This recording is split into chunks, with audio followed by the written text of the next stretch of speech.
Meus irmãos, quando nós iniciamos a nossa série de exposições sobre o DNA da igreja e neste momento onde nós caminhamos para entender melhor a igreja e o nosso papel no reino de Deus, para caminharmos rumo à organização da nossa igreja aqui na Barra Funda, nós começamos estudando o texto de Atos, no capítulo 1, onde lá nós vemos o Senhor Jesus Cristo após a sua ressurreição e momentos antes da sua ascensão, ele deixando uma ordem para os discípulos, ordem essa que nós já lemos em Mateus 28, e dizendo que eles receberiam poder ao descer sobre eles o Espírito Santo, para que eles fossem testemunhas do Senhor, tanto em Jerusalém, como na Samaria, na Judéia e até os confins da terra.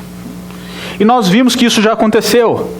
Nós estudamos Atos, capítulo de número 2, e ali vimos a descida do Espírito Santo e a capacitação do Espírito Santo para que a igreja continuasse o seu trabalho.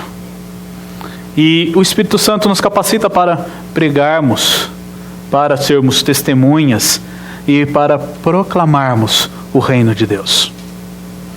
Nós temos um ditado que diz que algumas pessoas fazem as coisas acontecerem, outras veem as coisas acontecerem, enquanto outras ficam imaginando o que aconteceu. Esse ditado ele não é verdadeiro apenas para pessoas. Ele também é extremamente aplicável a igrejas.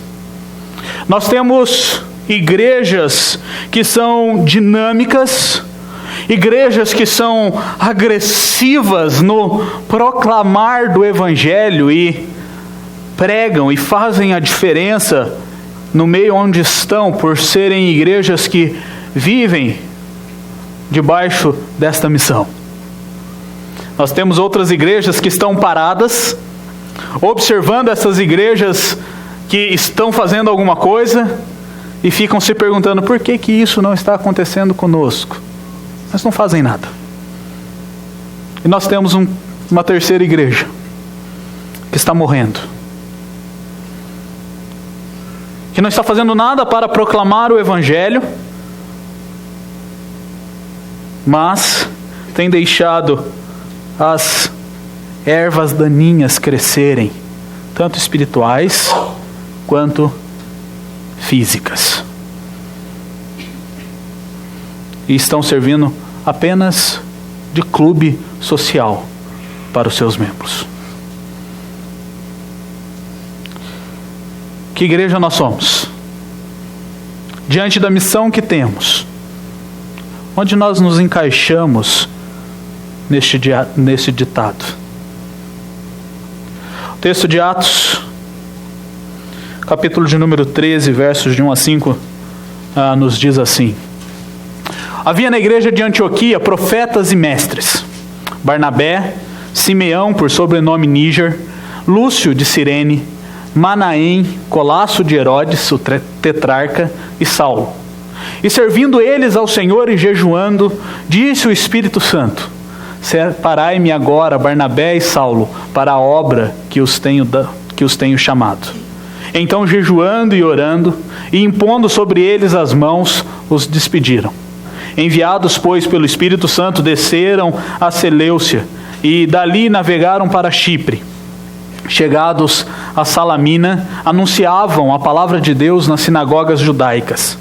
Tinham também João, Marcos aqui como auxiliar. Vamos orar. Pai, nós te agradecemos pela tua palavra. E te agradecemos, pois o Senhor nos permite ouvirmos a exposição da tua palavra e aprendermos mais sobre como devemos te servir e como devemos agir para glorificarmos e honrarmos o teu nome.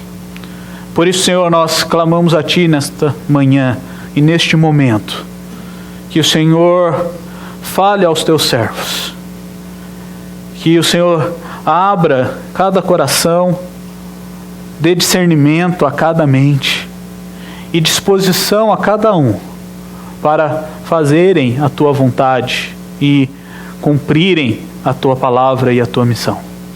Esta é a oração que nós fazemos em nome do teu Filho amado, Jesus Cristo. Amém. Amém.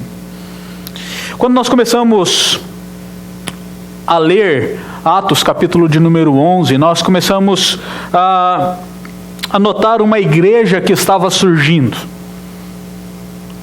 A liderança da igreja havia sido designada. Homens foram se ajuntando àquela igreja. E aquela igreja ficava na Antioquia. E a igreja de Jerusalém havia enviado líderes para cuidar daquela igreja. E quando nós lemos capítulo 11, verso de número 21, nós vemos que um grande número que acreditava no Senhor se juntava àquela igreja.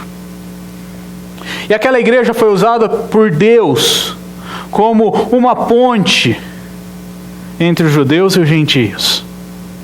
Uma ponte na qual alguns homens atravessariam para o mundo gentio e pregariam a palavra do Senhor àqueles homens. Até o capítulo de número 11, nós vemos o ministério de Pedro sendo destacado por Lucas. E agora, a partir do capítulo de número 13, nós vemos então Paulo sendo o personagem de destaque, que foi o grande instrumento de Deus para a pregação e a propagação do Evangelho no meio dos gentios. Mas aquela igreja de Antioquia, ela teve alguns benefícios, algumas bênçãos de Deus, podemos assim dizer. O texto bíblico nos relata que eles foram os primeiros a serem chamados de cristãos, por aqueles que não serviam a Deus. Claro que no início aquele termo era taxativo, era de zombaria, mas aqueles cristãos, aqueles membros daquela igreja na Antioquia, eles assumiram aquele termo como um emblema do que eles eram. E realmente, eles eram seguidores de Cristo. Essa igreja que começou após o martírio de Estevão com os judeus helenistas que haviam fugido de Jerusalém, foi a igreja que Deus usou para que o até os confins da terra fosse cumprido. E quando nós observamos a liderança daquela igreja, nós vemos que eles eram homens totalmente tementes ao Senhor.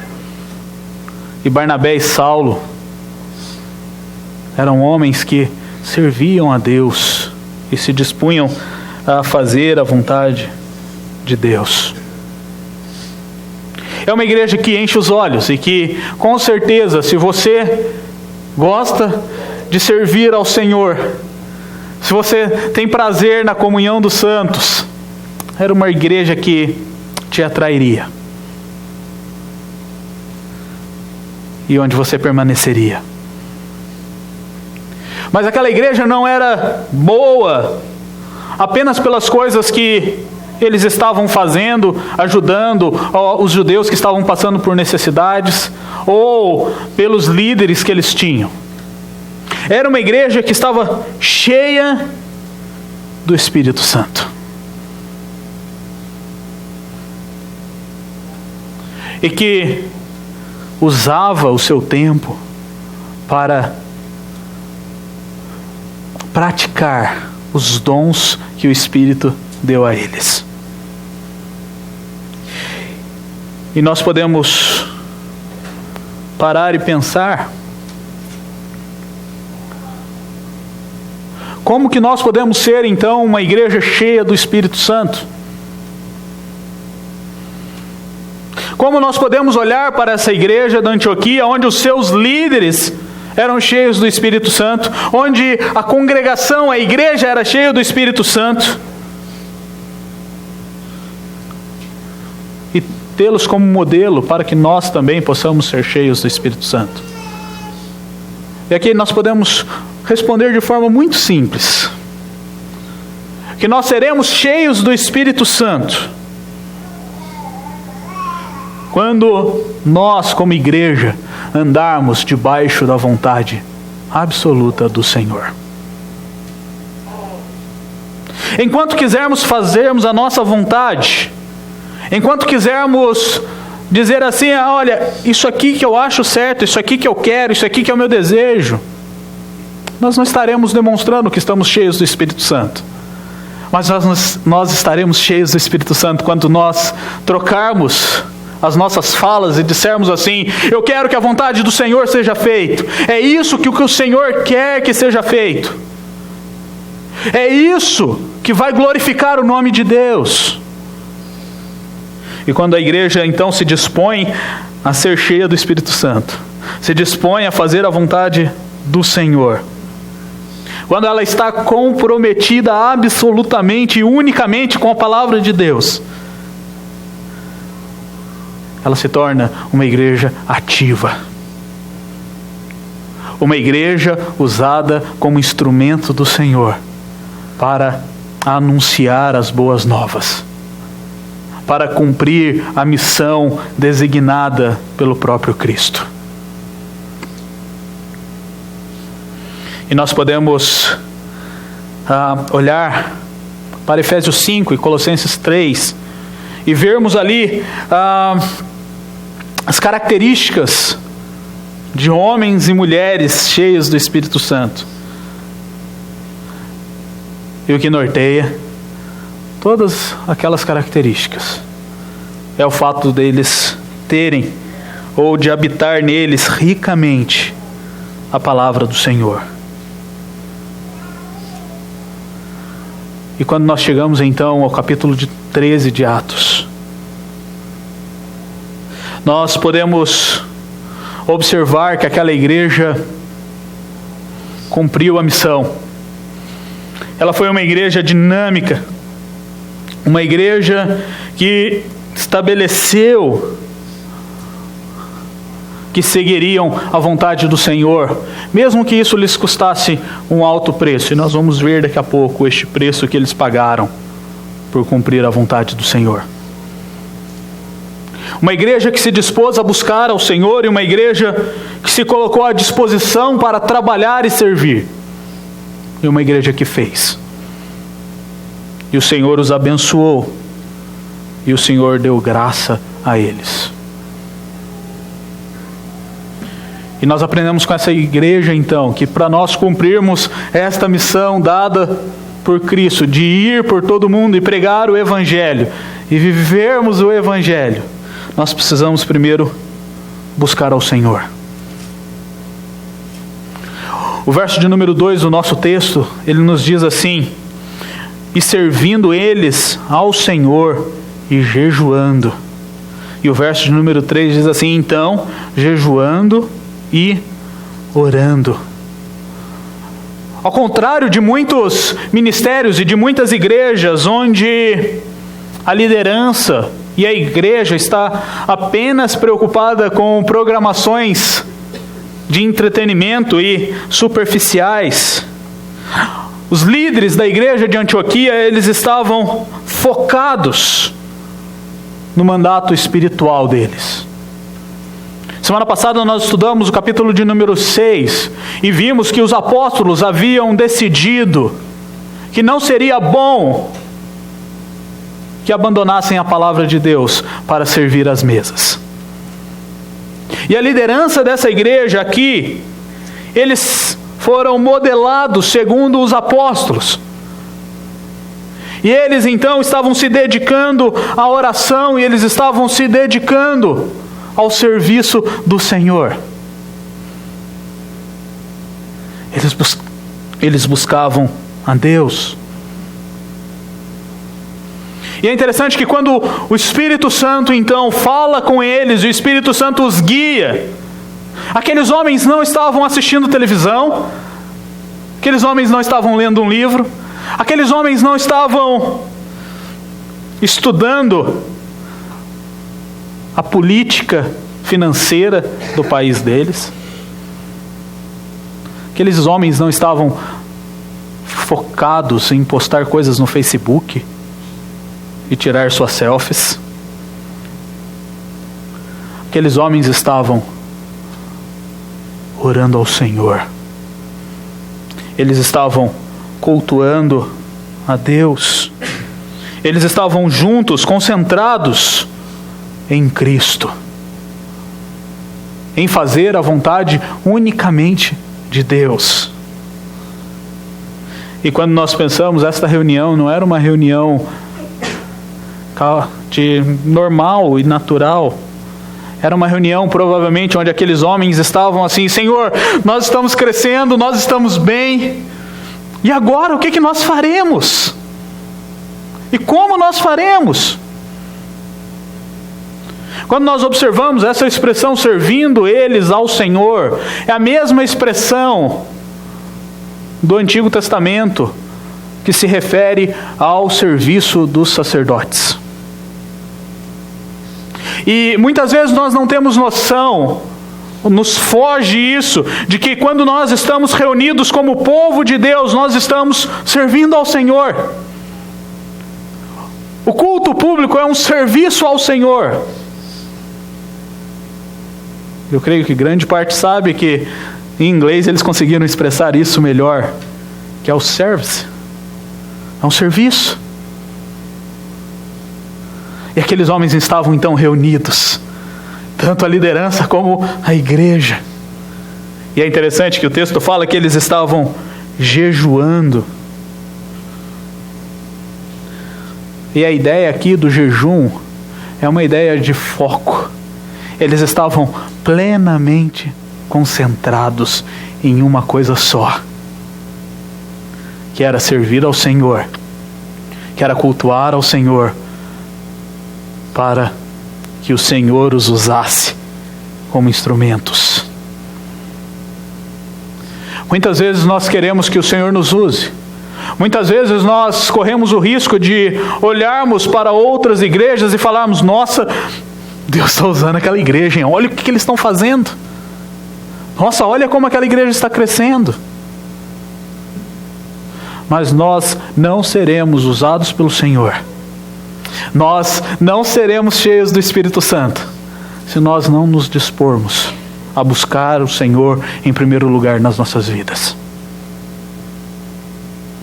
E aqueles homens, mesmo depois de ouvirem o Espírito Santo os guiar e dizer o que ele queria, eles não pararam, eles continuaram jejuando e orando, como o verso 3 nos mostra. Aqueles homens continuaram a dar exclusividade ao Senhor. Lembra que nós estudamos aqui, em alguns sermões passados, que quando nós não buscamos o Senhor em primeiro lugar, nós estamos muito propensos à idolatria. E se nós estamos propensos à idolatria, nós não seremos guiados pelo Espírito Santo. Nós seremos guiados pelo nosso coração enganoso e pecaminoso. A mesma missão que aquela igreja na Antioquia tinha, nós também temos. É a nossa missão como igreja. Mas para fazermos essa missão, nós precisamos primeiro buscar ao Senhor. Nós precisamos ter vida de comunhão com Deus. Pois quando nós o fizermos, Ele nos usará. E Ele nos dará condições para irmos, para realizarmos a missão que Ele nos deu. E então poderemos dizer: missão dada é missão cumprida. Mas só se buscarmos ao Senhor em primeiro lugar, cultuando a Ele no culto público, dispondo tempo, investindo tempo em oração, em leitura da palavra.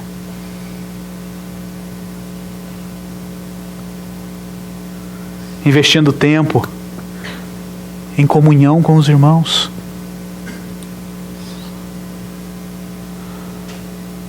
Nós precisamos buscar ao Senhor para cumprirmos a sua missão. Nós ainda podemos ver que nós precisamos estar totalmente à disposição do Senhor. Aquela igreja tinha líderes. E o texto começa nos dizendo de 5 homens que lideravam aquela igreja. Ele começa falando sobre Barnabé. Depois fala de Simão, sobrenome Níger. Depois o Lúcio de Cirene. Manaém, que foi colasso de Herodes, que cresceu junto com Herodes, o tetrarca. E Saulo, que nós também conhecemos como Paulo. Esta era a liderança daquela igreja. Homens que o Senhor havia levantado para dirigir e cuidar daquela igreja. E uma das causas do crescimento daquela igreja era que a sua liderança, estes homens estavam sempre e em constante oração e preocupados com a palavra. O texto nos fala que havia profetas e mestres. E é interessante quando nós observamos estes 2 papéis, Lucas aqui ele não destaca quem era o profeta ou quem era o mestre nesta igreja. Pois os 2 papéis eles chegam a se misturar nas suas atividades. Mas quando nós olhamos para a liderança dessa igreja, nós vemos que os profetas, eles desempenham um papel significativo nesta igreja apostólica. Eles eram os pregadores da palavra de Deus, eles eram os responsáveis para instruir as congregações locais. Eles eram os homens que receberam a revelação do Senhor, como nós podemos ver em Atos 11, 28, em Atos 21, de 10 a 11. Os profetas eram aqueles homens que falavam,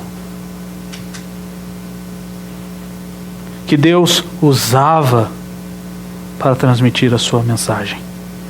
Os mestres, por outro lado, nós podemos fazer uma diferença, digamos que simples. Os mestres eram aqueles homens que estavam preocupados com a pedagogia. Como ensinariam? Como fariam os discípulos? E essa função nestes 5 homens, elas se misturavam. E hoje nós vemos que nós temos a figura do pastor e dos presbíteros, que são mestres e profetas, que expõem e explicam a palavra do Senhor e que também se preocupam na maneira em que irão instruir a igreja e edificá-la. Esta era a liderança daquela igreja. Homens que estavam dispostos a servir ao Senhor. E quando o Espírito Santo fala então e responde a oração daqueles homens, ele diz assim: separai-me agora, Barnabé e Saulo, para a obra a que os tenho chamado. E aqui nós temos uma lição muito importante, meu irmão, minha irmã. Se você não estiver servindo ao Senhor, eu acho muito difícil Ele te chamar para servi-lo. Acho muito difícil Ele te chamar para cumprir a missão que Ele deu por meio de Cristo Jesus. Se você está mais preocupado em ficar sentado ali, sem fazer nada, quanto menos trabalho, melhor. Fique tranquilo que a resposta do Espírito Santo não será o seu nome.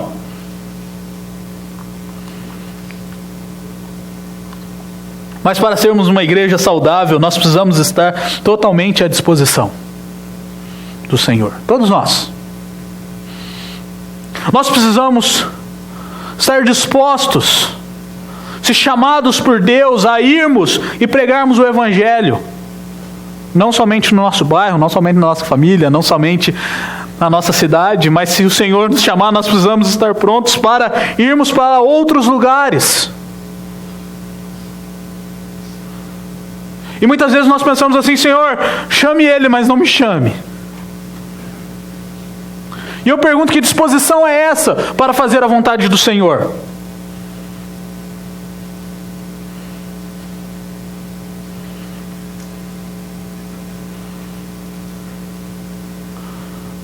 Nós não sabemos quem o Senhor levantará no nosso meio.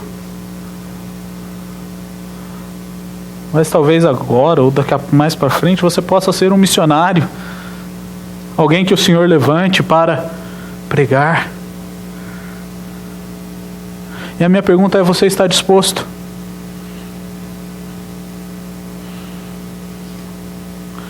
Nós temos o relato de um jovem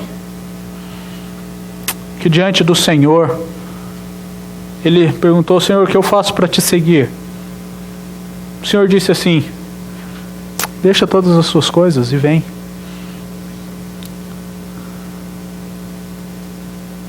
Ele disse: olha, não dá.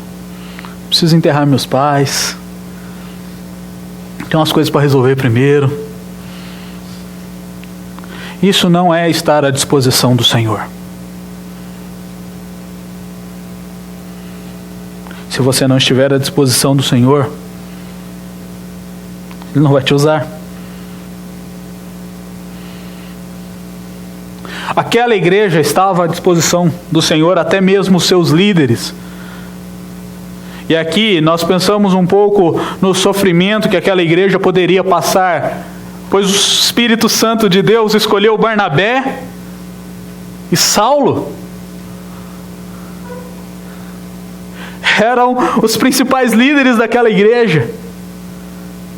Quando nós lemos, Barnabé, já era conhecido, ele já é conhecido nosso quando nós lemos o livro de Atos. E desde o capítulo 4 ele já aparece. Nós vemos lá no capítulo 4 que ele era um levita de Chipre. Um homem que foi enviado para Antioquia por causa das suas características. Um homem que era cheio de fé. Um homem que era piedoso. E que o seu nome significava filho do encorajamento. E nós cantamos e conhecemos a musiquinha, né? Era seu nome Barnabé, natural de Chipre. Homem bom e piedoso, cheio de temor e fé. Homem de Deus. Nós não precisamos nem investir muito tempo falando sobre Paulo. Pois quando nós olhamos para o Novo Testamento, nós vemos as suas epístolas. A partir daqui nós vemos todo o seu ministério, tudo que ele passou. Estes foram os dois homens escolhidos por Deus naquela igreja de Antioquia para desbravarem o mundo pregando o Evangelho, para irem até os confins da terra. E eu fico imaginando, eles podiam dizer assim: Senhor, não, nós somos líderes aqui, como é que essa igreja vai ficar sem nós? Como que eles vão continuar crescendo sem a nossa liderança? Não, eles foram. E é interessante que a igreja também estava à disposição do Senhor, pois a igreja abençoou a vida daqueles homens.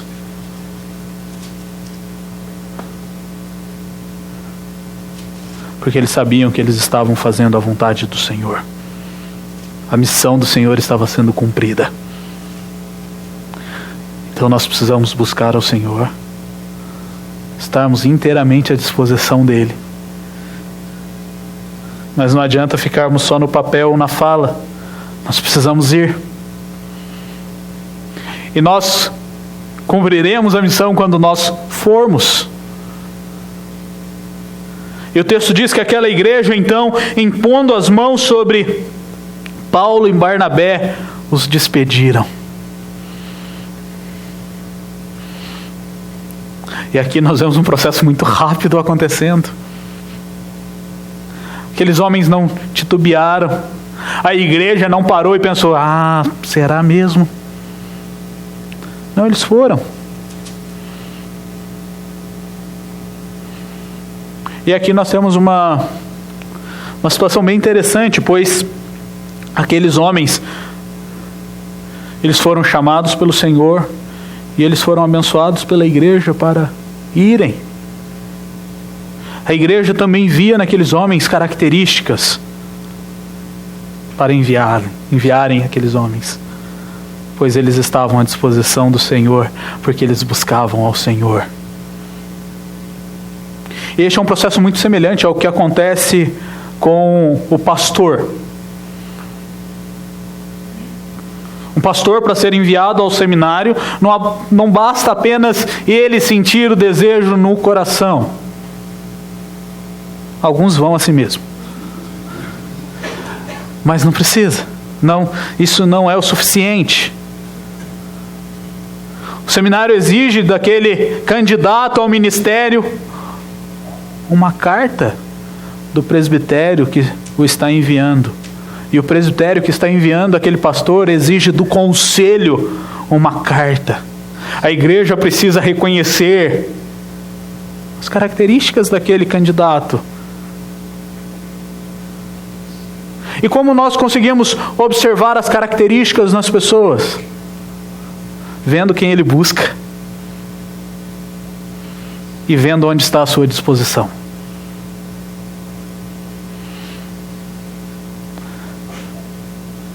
O impor as mãos ali significava que a igreja estava abençoando aqueles irmãos, para que eles pudessem pregar o Evangelho. E eles foram. E aqui nós começamos a primeira viagem de Paulo. Ele desce então para Seleucia, onde era o porto da Antioquia. E ali ele pega um barco e vai até Chipre. E é interessante que aqueles dois homens, eles tiveram uma excelente estratégia, pois Barnabé era de onde? De Chipre. Era sua terra natal, ele já conhecia. Então seria muito mais fácil de pregar o Evangelho. E eles foram então para Chipre, que fica a mais ou menos uns 25 quilômetros da Antioquia. Era 2 dias de viagem. Estavam perto da igreja caso necessitassem de alguma coisa, mas continuaram pregando o Evangelho. Eles foram. E é interessante que a igreja tem também a sua responsabilidade no ir e no cumprir a missão. Você pode dizer assim, pastor, nem todos aqui vão ser chamados pelo Espírito Santo para irem pregar o Evangelho a outras nações. Não serão mesmo. Tanto que aqui dessa igreja de Antioquia, a princípio foram Paulo e Barnabé. Mas a igreja tem um papel importante no cumprir a missão, no que diz respeito à oração, Nós precisamos dobrar os nossos joelhos e sustentar aqueles que foram em oração. Eles precisam das nossas orações. E nós nos tornamos cooperadores deles. E Paulo, em várias epístolas, ele escreve dizendo assim: olha, eu agradeço pela oração de vocês que tem me sustentado. Mas não para aí. Porque para que alguém vá, nós precisamos também investir. Nós precisamos contribuir.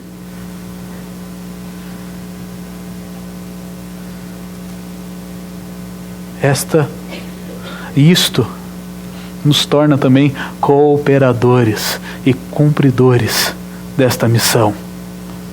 Como igreja, nós temos a responsabilidade de enviar homens que pregarão aonde nós não iremos. E nós temos a responsabilidade de sustentá-los e cuidar deles, materialmente e espiritualmente. Para cumprirmos a missão como igreja, nós precisamos então buscar ao Senhor, estar à disposição dEle, e nós precisamos ir.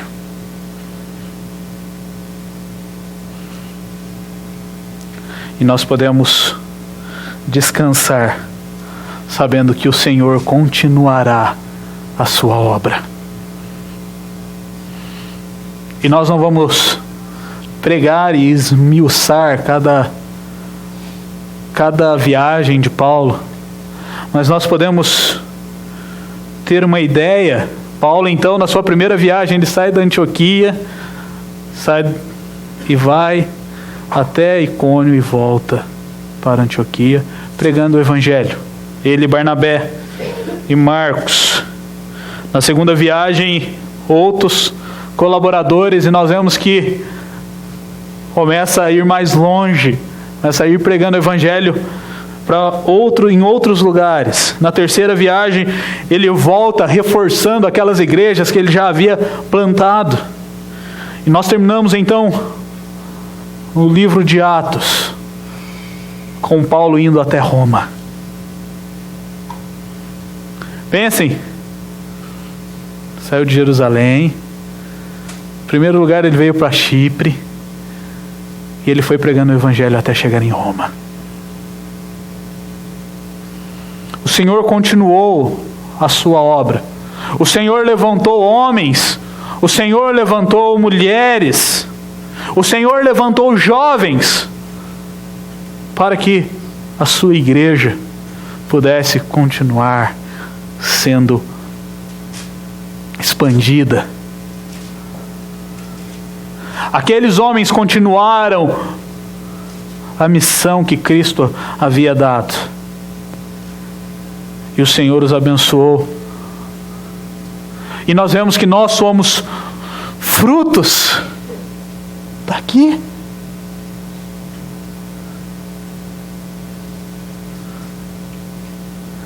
E agora parem para pensar que fruto nós daremos daqui para frente como igreja, cumprindo a missão que o Senhor nos deu. A obra do Senhor não para. E nós podemos ser esta igreja que vai cumprir essa missão. E essa é a nossa oração. Que a Igreja Presbiteriana da Barra Funda possa cumprir o ID do Senhor. Aqui onde estamos e fora de onde nós estamos.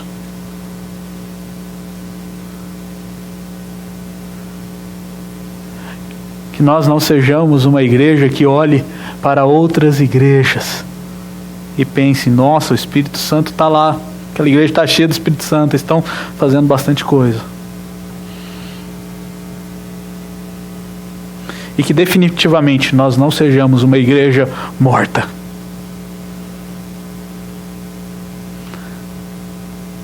Que nós possamos nos dispor a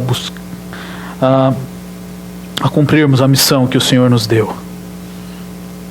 E nós vamos fazer isso buscando sempre o direcionamento do Senhor.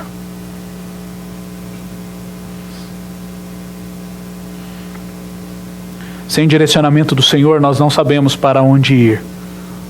E nós não saberemos quem enviar.